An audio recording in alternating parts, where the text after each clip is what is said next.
Welcome guys, welcome to wings Ek Udaan. आज हम economy के 4th लेक्चर तक पहुंचे हैं। दोस्तों, कई सारी डाउट्स थे कई लोगों के और कई लोगों ने कुछ टॉपिक्स को एक्सप्लेन करने के लिए बोला, जैसे कि नॉमिनल जीडीपी और रियल जीडीपी। वैसे भी हम कवर करने वाले थे, लेकिन कई सारे टॉपिक ऐसे भी कुछ स्टूडेंट्स बोल रहे हैं जो मेरे हिसाब से एग्जाम के लिए इंपॉर्टेंट नहीं है। वो काफ़ी कॉम्प्लेक्स हो जाएगा वो चीज़ों को कवर करने में। तो हम सिर्फ वही चीज़ें कवर करना चाहते हैं जो ज़्यादा कॉम्प्लेक्स ना हो और जो एग्जाम स्पेसिफिक हो। कोई हाई फाई इतना ज़्यादा हाई लेवल की इकोनॉमिक्स भी नहीं पढ़नी है कि जिसका कोई यूज़ नहीं हो एग्जाम में, है ना। तो 10 मार्क्स की इकोनॉमिक्स है, बाकी सब्जेक्ट्स भी हैं, उन पे भी फोकस करना है। इसीलिए हम कोशिश कर रहे हैं कि जितना हो सके हम रेलेवेंट रहें अपने सिलेबस के हिसाब से और मार्क्स जिस सब्जेक्ट के जितने हैं उसके हिसाब से। ठीक है दोस्तों, तो इसलिए आपका टाइम बराबर हर मार्क्स के हिसाब से बटना चाहिए कि इतना टाइम इसके लिए, इतना टाइम इसके लिए, इतना टाइम इसके लिए। किसी चीज़ में ज़्यादा डिटेल में जाने की ज़रूरत नहीं है। जितनी एग्जाम की डिमांड है हम उतना ही करेंगे। ओके दोस्तों, और जो बाकी एग्जाम्स हैं जिसमें ज़्यादा इंपॉर्टेंट है, ज़्यादा डिटेल में पढ़ने की ज़रूरत है, उसके लिए हम सेपरेटली भी लेक्चर्स बनाएंगे। तो दोस्तों, आप लास्ट लेक्चर्स में हमने बेसिक्स ऑफ इकोनॉमिक्स पढ़ा, इकोनॉमिक ग्रोथ पढ़ा, जीडीपी पढ़ा, नेशनल इनकम पढ़ा, जीएनपी, एनएनपी, और हमने पर कैपिटा इनकम पढ़ा। तो आज दोस्तों एक और इंपॉर्टेंट टॉपिक जीडीपी के साथ एसोसिएटेड, जो कि है nominal GDP and real GDP. बहुत ही इंपॉर्टेंट टॉपिक है as far as national income की कैलकुलेशन कंसर्न है। तो दोस्तों, कई लोगों को थोड़ा नोट्स में बोर्ड में देखने में प्रॉब्लम होती है, तो मैं थोड़ा साइड को रह के कुछ सेकंड के लिए देखूंगा, तो आप स्क्रीनशॉट ले लीजिए ताकि आपके पास ये नोट्स रहें और आप इसको बाद में जो है अपने मोबाइल से नोट कर सकें। ठीक है दोस्तों, तो दोस्तों शुरुआत करते हैं। पहले हम जैसे थोड़ा बहुत हल्का सा रिवीजन करेंगे। जैसा कि मैंने आपको पहले भी बोला था कि जीडीपी जो है वो बेसिकली है नेशनल इनकम, एक कंट्री की इनकम कितनी है वो कैलकुलेट करने में हेल्प करता है जीडीपी। और जैसा कि मैं आपको बार बार बोल चुका हूं कि the GDP is the final value of all the goods and services produced in the territorial jurisdiction of a country in a financial year. ठीक है दोस्तों, उसके अलावा फिर हमने नेट नेशनल प्रोडक्ट पढ़ा, डेप्रिसिएशन की बात भी की, फिर हमने ग्रोथ की बात की।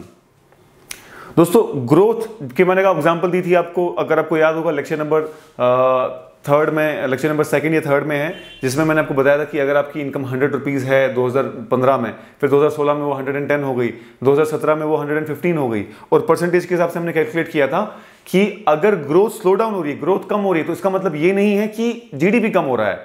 एब्सोल्यूट वैल्यू तो इंक्रीज हो रही है 100 से 110, 110 से 115, 115 से 116, लेकिन जो जिस हिसाब से वो इंक्रीज हो रहा है हर साल में वो कम हो रहा है, उसको हम स्लो डाउन कहते हैं दोस्तों। इसी पॉइंट से एक इंपॉर्टेंट कंसेप्ट ये भी है कि जैसे कि मैंने आपको बोला कि GDP is the final value of the all goods and services. अब ये फाइनल वैल्यू दो तरीके से इंक्रीज हो सकती है। एक तरीका ये है कि जो आपके गुड्स एंड सर्विसेज की क्वांटिटी है वो इंक्रीज हो जाए, है ना। अगर हम मान के चलते हैं कि जितनी goods and services let's say 2019-20 में प्रोड्यूस हुई, ठीक है, हम हाइपोथेटिकली मानते हैं कि 100 गुड्स एंड सर्विसेज प्रोड्यूस हुई, और हम ये मान के चलते हैं कि 2020-21 जो आने वाला साल जो अभी चल रहा है फाइनेंशियल ईयर, उसके कंपैरिजन में 2019-20 की जो प्राइसेस थी वो ऑलमोस्ट सेम थी, है ना। एक साल में जो प्राइसेस में डिफरेंस आता है वो इतना ज़्यादा नहीं होता। आपने देखा हो जो भी आप चीज़ें खरीदते हो डे टू डे लाइफ में, चाहे वो मिल्क हो, चाहे वो आपका एपरल हो, कपड़े हो, शूज़ हो, किताबें हो, इनकी प्राइस में एक साल में एटलीस्ट इतना चेंजेस नहीं आते हैं। तो अगर हम मान के चलते हैं कि किसी भी 2 साल के बीच में प्राइसेस इतनी ज़्यादा ड्रास्टिकली चेंज नहीं हुई और क्वांटिटी जो है वो सेम रही, तो आपका ऑलमोस्ट नेशनल इनकम भी सेम रहेगा, है ना। लेट अस से 100 गुड्स एंड सर्विसेज प्रोड्यूस हुई थी, लेट अस से हर गुड की जो वैल्यू थी वो 10 रुपीज़ थी, है ना। हर गुड और सर्विस की वैल्यू 10 रुपीज़ थी, तो आपका मतलब है कि जीडीपी आपका कितना हो गया 1000, है ना। तो सिमिलरली अगर मैं बोलूं कि 1000 2019-20 में हमारी जीडीपी वैल्यू थी, और 2020-21 की अगर मैं बात करूं फाइनेंशियल ईयर की, और उसमें भी अगर 100 ही गुड्स एंड सर्विसेज प्रोड्यूस हुए हैं, तो अगेन वैल्यू 1000 रुपये आना चाहिए। हो सकता है 0.1 पैसा 0.2 पैसे की डिफरेंसेज आए तो 1000 की जगह 1010 हो जाए, 1020 हो जाए, तो ज़्यादा डिफरेंस नहीं आया। लेकिन मान के चलो कि अगर वही वैल्यू 1000 से 2000 हो गई, है ना, तो इसमें ये दो मतलब सिचुएशन में हो सकता है। या तो आपकी गुड्स एंड सर्विसेज डबल हो गई, है ना, पहले 100 प्रोड्यूस हो रही थी, फिर 200 प्रोड्यूस हुई, प्राइसेस सेम रहे, 200 इंटू 10 कितना हो गया 2000, है ना। या फिर जो आपकी प्राइसेस है वो बढ़ गई और आपकी क्वांटिटी नहीं बढ़ी। गुड्स एंड सर्विसेज जो प्रोड्यूस हो रही थी वो तो उतनी ही रही, लेकिन प्राइसेस बढ़ गई। जहां पर वो 10 रुपए की थी वहां पर वो 20 रुपए की हो गई। यानी फिर 100 आइटम्स प्रोड्यूस हो रही थी और 2019-20 में वो 10 रुपए की मिल रही थी और 20-21 में वो 20 रुपए की मिलने लगी, तो हमें दिखा कि ये 2000 पहुंच गया जो आपकी नेशनल इनकम है। क्या ये एक अच्छा मेजर है? क्या एक अच्छा इंडिकेटर है इकोनॉमी का? नहीं दोस्तों। अगर आपका जीडीपी, नेशनल इनकम सिर्फ इसीलिए बढ़ रहा है क्योंकि आपकी कंट्री में, आपकी इकोनॉमी में प्राइसेस बढ़ रही हैं, तो सही बात नहीं ना।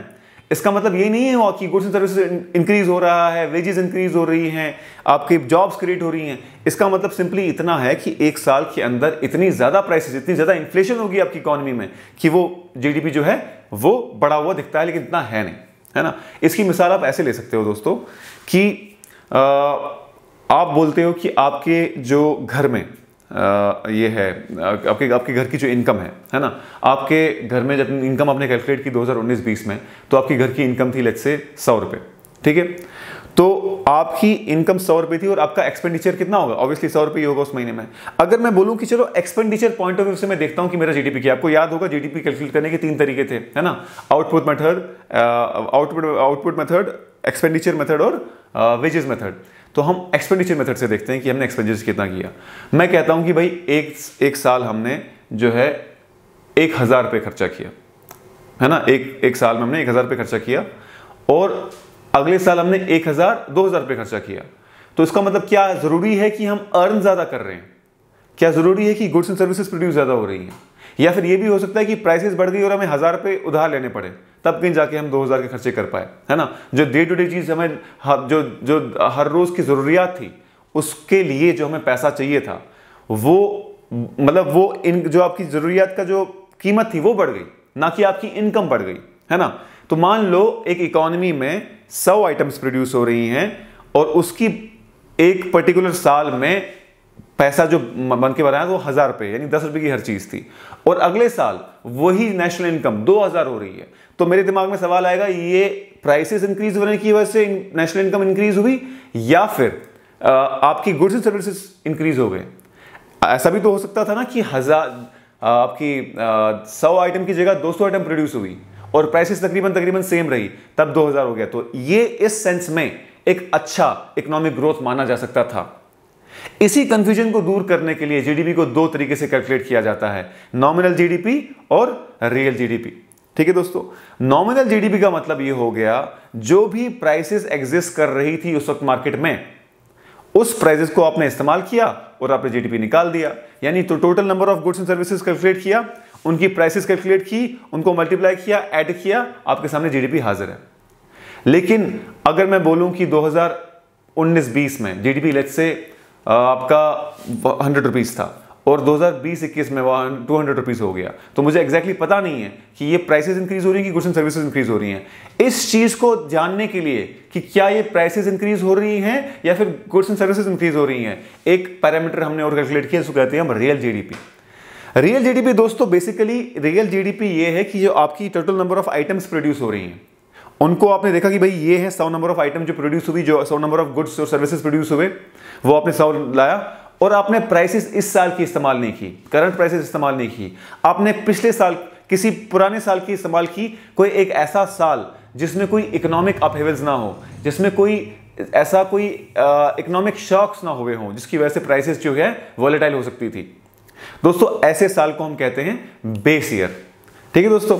बेस ईयर कोई ऐसा साल होता है जो बेसिकली जिसमें कोई ऐसी चीजें नहीं हुई हो इकोनॉमी में जिसकी वजह से आपकी प्राइसेस ऑल्टर हो जाए, आपकी डिमांड ऑल्टर हो जाए, आपकी सप्लाई ऑल्टर हो जाए, ट्रेड ऑल्टर हो जाए। जैसे कि अभी जो साल है कोविड-19 का, ये एक बेस ईयर कभी भी नहीं हो सकता, क्योंकि इस साल में इकोनॉमिक एक्टिविटी बिल्कुल ठप हो गई। इस साल में जो आपकी डिमांड थी वो कम हो गई, जितना ऑयल कंजम्पशन होता था वो कम हो गया, नॉर्मल चीजों की कंजम्पशन कम हो गई। तो इतना इकोनॉमिक शॉक है, ऐसा साल कभी भी बेस ईयर नहीं हो सकता। बेस ईयर हमेशा एक ऐसा साल होगा जो जिसमें कोई भी ऐसी इकोनॉमिक शॉक ना हुए हो इंटरनेशनली या नेशनली, जिसकी वजह से प्राइसेस पे इफेक्ट हो सकता था, इन्फ्लेशन पे इफेक्ट हो सकता था, प्राइस वॉलेटिलिटी पे इफेक्ट हो सकता था, है ना। तो ऐसा ही कोई एक साल चूज किया जाता है उस साल के प्राइसेस को इस्तेमाल किया जाता है। मान लो 2011-12 जो है बेस ईयर है, ठीक है, और 19-20 जो है आपका प्रेजेंट ईयर है, ठीक है। 19-20 में हमको, आपको पता है 19-20 में जो हमने जीडीपी कैलकुलेट किया उस वक्त पर इन्फ्लेशन ज्यादा हो गई होगी कंपैरिजन टू 11-12। तो मैंने क्या किया, मैंने गुड्स एंड सर्विसेज तो 19-20 की उठाई, लेकिन मैंने प्राइसेस कहां से लाई, 11-12 की इस्तेमाल की। यानी अगर मैं आज 19-20 में एक गाड़ी खरीद रहा हूं जिसकी कीमत आज लेट्स से 1 लाख है और उसकी कीमत 11-12 में 50,000 ही थी, तो मैं चीज तो आज की लूंगा, लेकिन प्राइस में कब की इस्तेमाल करूंगा, 50,000, जब वो 11-12 में जो उसकी प्राइस थी। दोस्तों इसका मकसद क्या, आप देख रहे हैं इसका मकसद क्या है? मकसद ये है कि हमें फिर पता चलेगा कि यार इतने number of goods and services अगर आज 100 प्रोड्यूस हो रहे हैं और 11-12 में लेट्स से 50 ही प्रोड्यूस हो रहे थे, तो अगर 100 प्रोड्यूस हो रहे हो और मैं प्राइसेस इस्तेमाल करूं कब की, 11-12 की, उससे क्या होगा, उससे ये पता चलेगा कि हमारी इकोनॉमिक ग्रोथ कितनी होती अगर हमारी इतने ही गुड्स एंड सर्विसेज 11-12 में प्रोड्यूस हुए होते। तो जब हम वो कैलकुलेट करके आते हैं और उसको कंपेयर करते हैं नॉमिनल जीडीपी के साथ जो असल प्राइसेस है, तो हमें अंदाजा लग जाता है कि कितनी जो है प्राइसेस इंक्रीज हुई या फिर सच में जीडीपी इंक्रीज हो रहा है, सच में गुड्स एंड सर्विसेज इंक्रीज हो रही है कि नहीं हो रही है। कंफ्यूज तो नहीं हो गए? देखो दोस्तों दोबारा समझो। समझने की बात यह है कि अगर दोस्तों दोबारा सुनो, 100 गुड्स एंड सर्विसेज प्रोड्यूस हो रहे थे 19-20 में, है ना, उसकी प्राइसेस आज के हिसाब से let's say 10 rupees per good and services थी। ऐसा कभी होगा नहीं कि हर किसी गुड एंड सर्विसेज का प्राइस एक ही होगा, लेकिन मैं आपको समझाने के लिए मान के चल रहा हूं कि लेट अस से हर किसी गुड एंड सर्विस का प्राइस 10 रुपए था। 100 number of total goods and services produce हुई, 10 रुपए की हर गुड एंड सर्विसेज थी, 1000 रुपए हमारा जीडीपी आ गया। मैंने बोला कि एक काम करता हूं, मैं आप कैलकुलेट करता हूं 2011-12 के प्राइसेस के हिसाब से। मैंने देखा जितनी भी गुड्स एंड सर्विसेज आज प्रोड्यूस हुई, 11-12 में कितना प्राइस था उसका। 11-12 के फाइनेंशियल ईयर में लेटेस्ट से उसकी 5 रुपए प्राइस थी, तो 5 रुपए प्राइस के हिसाब से 500 रुपए हो गया, है ना। तो 500 रुपए को मैंने कंपेयर किया आज की प्राइसेस से, तो मुझे पता चलेगा कि प्राइसेस इंक्रीज हुई थी, total number of goods and services increase हुई थी। तो इसको कहते हैं रियल जीडीपी या जीडीपी एट कांस्टेंट प्राइसेस। और आज के प्राइसेस के हिसाब से जो की जाती है कैलकुलेट, उसको कहते हैं जीडीपी, नॉमिनल जीडीपी और जीडीपी एट कांस्टेंट प्राइसेस। अब हम देखते हैं कि जो दोस्तों इसका फायदा क्या है, क्या डिफरेंसेस हैं इनके कैलकुलेशन से में।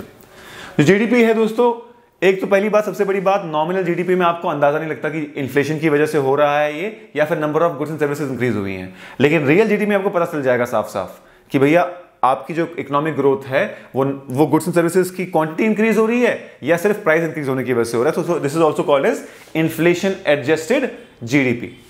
साथ ही साथ दोस्तों, अगर हम इकोनॉमिक ग्रोथ को असल मायने में देखना चाहते हैं कि हमारी कंट्री में इकोनॉमिक ग्रोथ हो रहा है कि नहीं हो रहा है, तो ये एक बेहतर मेथड है नॉमिनल जीडीपी। और ये एक अच्छा मेथड नहीं है नॉमिनल जीडीपी, रियल जीडीपी एक बेहतर मेथड है। तीसरी बात ये दोस्तों, अगर हम नॉमिनल जीडीपी कैलकुलेट करते हैं तो सिर्फ हम क्वार्टर्स को कंपेयर कर सकते हैं। दोस्तों क्वार्टर्स के बारे में मैंने आपको बताया नहीं है। क्वार्टर्स बेसिकली हमारा जो इकोनॉमिक ईयर है वो 4 क्वार्टर में डिवाइडेड है। अप्रैल, मई, जून आगे quarter number 1, July, August, September quarter number 2, October, November, December quarter number 3 and January, February, March quarter number 4। ठीक है, तो आप क्वार्टर्स को कंपेयर कर सकते हो कि पहले क्वार्टर में कितना हुआ था, दूसरे क्वार्टर में कितना हुआ, पिछले साल इसी क्वार्टर में कितना हुआ था। लेकिन आप रियल जीडीपी में ना सिर्फ क्वार्टर बल्कि आप 2-3 साल की कंपैरिजन ड्रॉ कर सकते हो, क्योंकि एक बेस ईयर आपने बहुत पुराना रखा हुआ होता है। ठीक है दोस्तों, उसके बाद दोस्तों जो रियल जीडीपी है आपको इन्फ्लेशन का भी अच्छा खासा आइडिया दे देता है ना। और इन दोनों को इस्तेमाल करके आप एक चीज कैलकुलेट कर सकते हैं जिसको कहते हो जीडीपी डेफ्लेटर। ठीक है दोस्तों, जीडीपी डेफ्लेटर बेसिकली है क्या? GDP deflator is nothing but nominal GDP divided by real GDP multiplied by 100। ये आपको एक अच्छा खासा आइडिया दे देता है कि इन्फ्लेशन कितनी हुई है। समझ गए दोस्तों? सो दोस्तों, ये कुछ टॉपिक्स थे जिसके रिगार्डिंग हमको पढ़ना था, और जो कुछ स्टूडेंट्स ने कमेंट सेक्शन में भी डाला था कि रियल जीडीपी, नॉमिनल जीडीपी बताओ, तो मुझे उम्मीद है कि आपको समझ में आ गया होगा। और अगर आपको समझ में नहीं आया होगा तो आप जो है कमेंट सेक्शन में इसके बारे में बात कर सकते हैं। तो दोस्तों, हम ग्रोथ की बात कर रहे हैं तो मेरे दिमाग में एक और चीज आ रही, ग्रोथ एंड डेवलपमेंट। ग्रोथ का मतलब होता है कि आपकी इन शॉर्ट जीडीपी इंक्रीज हो रही है, लेकिन development is not equals to growth. Development का मतलब यह है कि ग्रोथ का फायदा हर सेक्शन ऑफ सोसाइटी को बराबर बराबर हो। इक्विटेबल डिस्ट्रीब्यूशन ऑफ रिसोर्सेज, यहां पर सवाल आता है कि इक्वल डिस्ट्रीब्यूशन ऑफ रिसोर्सेज और इक्विटेबल डिस्ट्रीब्यूशन ऑफ रिसोर्सेज का क्या मतलब है। आसान है समझना दोस्तों। इक्विटेबल डिस्ट्रीब्यूशन ऑफ रिसोर्सेज का मतलब यह है कि जिसको जितना जरूरत है उतना दो, ठीक है। और इक्वल डिस्ट्रीब्यूशन ऑफ रिसोर्सेज का मतलब है कि हर किसी को बराबर बराबर दे दो। मिसाल के तौर पे आपके पास 3 शख्स आते हैं, 3 लोग आते हैं। आजकल लॉकडाउन में ये हालत ज़्यादा समझ में आ सकती है। एक शख्स ऐसा है जिसके पास इतने रिसोर्सेज हैं कि वो दिन का एक टाइम का खाना अपना इंतज़ाम कर सकता है।